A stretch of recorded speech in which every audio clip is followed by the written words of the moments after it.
चक्र प्रवर्तन दिन के उपलक्ष्य में दीक्षा भूमि पर हमारे जो डॉक्टर टीम है इसके माध्यम से मुफ्त रोग निदान शिविर का आयोजन होता है। पिछले 3 सालों से जो भोजनदान है इसके कारण हमें परेशानी का सामना करना पड़ रहा है। बड़ी गंदगी होती है। गंदगी तो जो संकल्प है हमारे बाजू में स्टॉल है जिसके जो प्रमुख है वो डॉक्टर नितिन राउत जी है, जो आमदार भी रहे, विधायक भी है, माजी मंत्री रहे हैं। तो शायद वो गंदगी शिल्पकार बन गए हैं, ऐसा कहने में कोई कहे तो वो अनुचित नहीं होगा। धम्म चक्र प्रवर्तन दिन के ये हमारे लिए एक बड़ा परिवर्तन का क्षण रहा है। बाबा साहब ने बुद्ध का हाथ थाम कर हमें भी बुद्ध की ओर ले चले। हमारा नया जन्म भी हुआ है।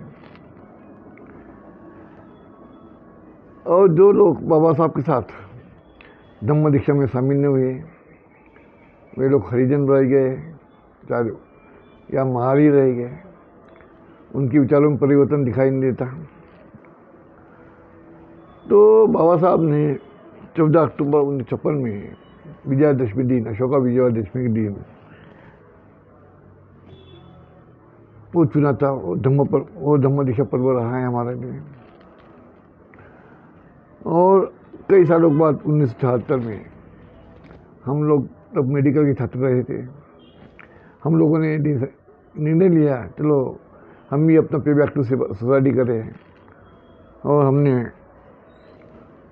मुफ्त रोग निदान शिविर का प्री मेडिकल डायग्नोस्टिक कैंप का आयोजन किया। जो नागपुर में जो गवर्नमेंट मेडिकल कॉलेज और इंदिरा गांधी मेडिकल कॉलेज है उनका मेडिकल स्टॉल ये अन्नाभाऊ साड़ी चौक के एग्रीकल्चर रोड के ऊपर रहा करता था। और हमारा जो डॉक्टर बाबा साहब अम्बेडकर आयुर्वेदिक मेडिकल एसोसिएशन है इनका स्टॉल चुकामा हॉस्टल परिसर में रहा करता था। ये पहला स्टॉल हमारा था। हम वहाँ के ओरिजिन हम तो वहाँ के फाउंडर ही हैं, मेंबर हैं वो कैंप के वहाँ के। तो उस टाइम हमारे साथ में डॉक्टर हरीश भीवगड़े, डॉक्टर के सुमरे, इंदिरा सोमकुवर, डॉक्टर माया कमरे, डॉक्टर मंगला भीवगड़े से कई हमारे मित्र, हम साथी, हम मिलके काम करते थे। हमारे एक टीम थी हमारी ऐसी। वो जो दोस्ती है आज भी वो कायम है। हमारी दोस्ती टूटी नहीं कभी। हम आज भी मिलते हैं। और खुद उसके बाद माता कचेरी में मेडिकल का कॉलेज का कैंप रहा। वहाँ से शिफ्ट हुआ। इसके पीछे भी कारण रहा है। जो शासन का आरोग्य विभाग है उनका दायित्व तो कुछ नहीं था, बड़े उदासीन थे। मैंने उस समय शासन को एक शिकायत की कि भैया विश्व के लोग यहाँ आते हैं और आरोग्य विभाग कुछ नहीं करता है। तो मुख्यमंत्री कार्यालय से यहाँ फिर मैंने जो शिकायत की थी वो नागपुर में शिकायत आई आरोग्य विभाग में। उन्होंने मुझे बुलाया, मेरा बयान लिया, उसके बाद उन्होंने वो कैंप शुरू किया आरोग्य विभाग माता कचेरी में। तो वो ऐसा इतिहास रहा है। उसके बाद में हमारा उन लोगों ने मेडिकल लोगों ने हमारे चौकार हॉस्टल परिसर में शिफ्ट कर डाला। तो हम फिर 2 हो गए। हम अकेले थे, हम एक साथी मिल गया। फिर मेडिकल पहले हम लोग थे, उसके बाद में मेडिकल के लोग भी एक साथी मिल गए। एक हमारे साथी मिल गए तो बड़ा अच्छा लगा फिर हमें। उसके बाद में आज हम देखा करते हैं कि मेडिकल के अलावा हमारे आयुर्वेद के अलावा सिविल प्रोडक्शन, जीवो कल्याण society, Ashok Buddhist foundation, doctors association, dental association, homeopathy association, ऐसे कई लोगों का कैंप वहाँ भी रहता है। डेंटल जो कॉलेज के लोग थे वो मुझे कहने लगे साहब हमें कैंप लेना है, जगह चाहिए थी। तो मैंने उनके लिए मदद की, जगह मिली उनको।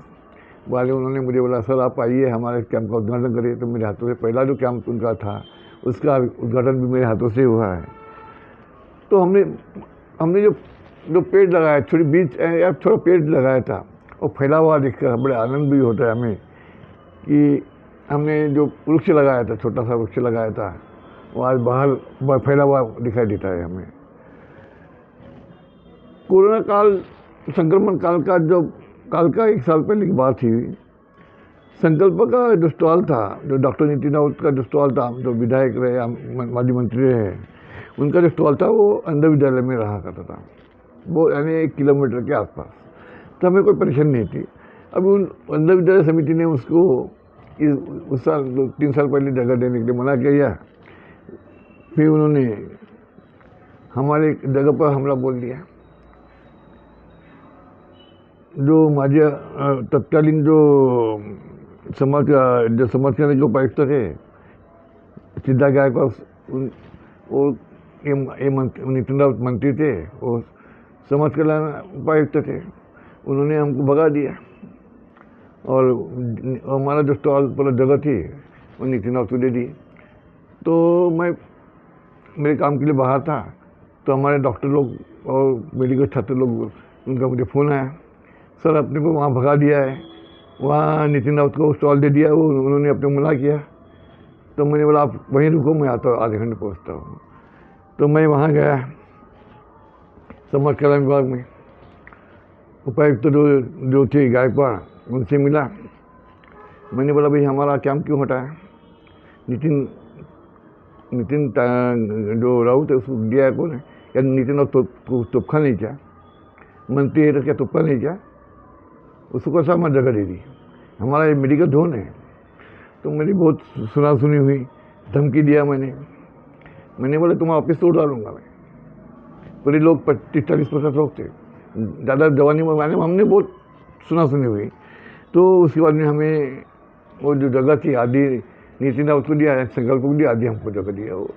और तब से हमें बहुत परेशानी का सामना पड़ा क्योंकि ये क्या होते है, रोड पे खाना का भोजन बांटते हैं और बैठने की व्यवस्था कुछ नहीं होती है खाने की, उनको सिर्फ देना आता है, लेना यानी खाना खिलाना तो कुछ व्यवस्था ढंग की व्यवस्था होना चाहिए ना। तो वो लोग जो खाना खाने के लिए हमारे प्रीमियस में आते थे, वो वही गंदगी फैलाते थे। तो एक जैसा हमारा मेडिकल जोन है, वैसा इनका फूड बड़ा अच्छे से बड़ा फूड जोन होना चाहिए ना। कुछ जितने खाना भोजन दान करने वाले आयोजन समिति के लोग हैं, उन्होंने फूड जोन उनके लिए एक फूड जोन बनाना चाहिए और व्यवस्था होना चाहिए। पर ये इसके पहले मैंने एक लेख, इसके सर में एक लेख भी लिखा था, लेकिन उनमें कुछ भी नकल हमारे मनपा अधिकारी हो या पुलिस शासन हो या शासन हो, वो भी नकल दिखाई देते हैं, शायद मेरिट का अभाव हो। अब क्या करें, शायद मेरिट से आए नहीं होंगे, लगा फिकेशन आए होंगे, वो इतना दिमाग यानी अकल फूटने में रही होगी। तो भोजन दान का विरोध करने का हमें कोई उद्देश्य नहीं है हमारा। तो भोजन दान का क्या 1 किलोमीटर दूर होना चाहिए, मैदान में होना चाहिए भोजन दान बिल्कुल अच्छी बात है, बुरी बात नहीं है।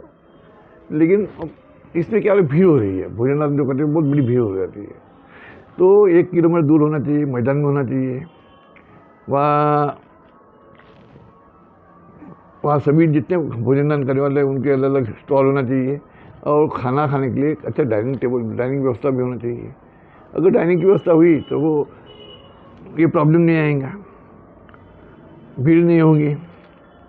पुलिस को अभी सवाल है, जब हम अंदर आते हैं तो हमें 1-1.5 किलोमीटर अंदर रोका जाता है, बोलते भाई एक बार भीड़ हो जाएंगे। हमारे व्हीकल आने के लिए लोग व्हीकल आने के लिए मना कर देते हैं। क्या पुलिस को दिखाई नहीं देता कि अंधे है पुलिस या हमारे पास या अधिकारी, शासन अधिकारी अंधे है? ये दिखाई देता नहीं, ये भीड़, ये गंदगी दिखाई नहीं देती, ये भोजन दान से जो गंदगी दिखाई नहीं देती। तो ये जो बातें होती है, ये भोजन दान करने से रास्ता भी अवरुद्ध हो रहा है। जो खाना वो पत्थर में खाना लेके घूमते रहो, साखी से आग पे गिरता, कपड़े गंदे हो जाते। रोड पे खाना खाते, वही रोड पे खाना खा देते, तो रास्ता अवरोध होता है। गंदगी खाना खाने वही पत्थर फेंक देते, वही गंदगी होती है। तो ये चीज़ें जो आयोजक है उनको दिखाई देता नहीं क्या है। तो अभी तो वो लोग हमारे मेडिकल स्टॉल में घुस रहे हैं, हमारे सामने हमारे स्टॉल के सामने खाना खा रहे हैं, वही यहाँ फेंक रहे हैं, वही बैठ रहे हैं। हम मेडिकल, अभी मेडिकल अगर नहीं रहा तो कैसा होगा, ये लोगों का सेवा नहीं रहेगी कैसे, और हमें परेशानी हो रही है। तो इसके संदर्भ में उन्होंने सोचना चाहिए कि भाई ये बाजू में मेडिकल जोन है, उनको डॉक्टर को क्या क्या तकलीफ होती है तो उन्होंने समझना चाहिए। हम जाँच कैसे करें, अगर कुछ इमरजेंसी आया कुछ चाहिए तो हमारी एम्बुलेंस आती है तो ऐसे बहुत से प्रॉब्लम्स आते हैं हमारे सामने प्रॉब्लम आ रहे हैं इन चीज़ों से। तो ऐसा लगता है हम जो हमारे विधायक और माजी मंत्री नितिन राउत, इन्हें पत्रावल खाना की पत्ता हाथ में लेके रोड पे घुमाना चाहिए। अब उनको ऐसा कर होना चाहिए कि कैसा लगता है खाना की पत्ता लेके रोड पे घूमना, वो ऐसा भी उनको होना चाहिए ना, उनको लेके घूमना चाहिए ताकि उनको भी अनुभव हो जाए। ये जो भिखारीपन जो दिखाई पड़ उन्होंने शुरू किया, भिखारीपन रोड पे रास्ते पे पर खाना लेके घूमने का, उसकी भी उनको अनुभूति होना चाहिए। खाना खाना भोजन का अच्छा वर्क है, एक अच्छा काम है, लेकिन जो भिखारीपन जो उन्होंने शुरुआत की रास्तों पे ला के, ये थोड़ा गंदगी और भिखारीपन जो शुरुआत की उसको रोकना होगा। मैदान में करना होगा उनको, वहाँ सब स्टॉल लगाना होगा, वो खाने डाइनिंग की व्यवस्था, खाना खाना डाइनिंग की भी उन्होंने व्यवस्था वही करना चाहिए कि यही तुमको खाना है, बाहर जाना नहीं है, वही खाना खाना है, खाना ले वही खाओ, और बाद में वही फेंकने की व्यवस्था डस्टबिन में होना चाहिए। बाद में गाड़ी आती है वो लिखे जाएंगी कितना, तो ये चीज़ होना चाहिए। आवासीय अलग होना चाहिए, निवासी और निकासी अलग होना चाहिए।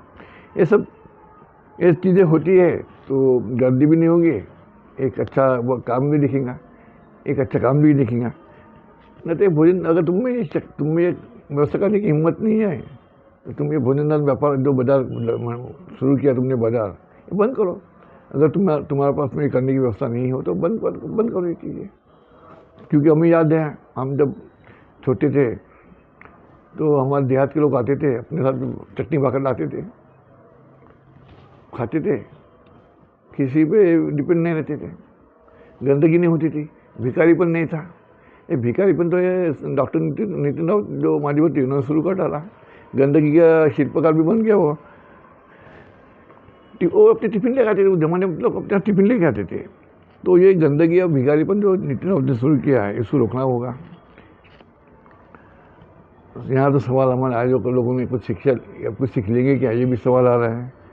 और शासन, पुलिस और हमारे पाए इनका भी जो घुटनेपन है वो दूर होगा क्या, हम इसी अपेक्षा अपने मेरे शब्दों को विराम देता हूँ। नमो बुद्धाय, जय भीम, जय भीम, जय भीम।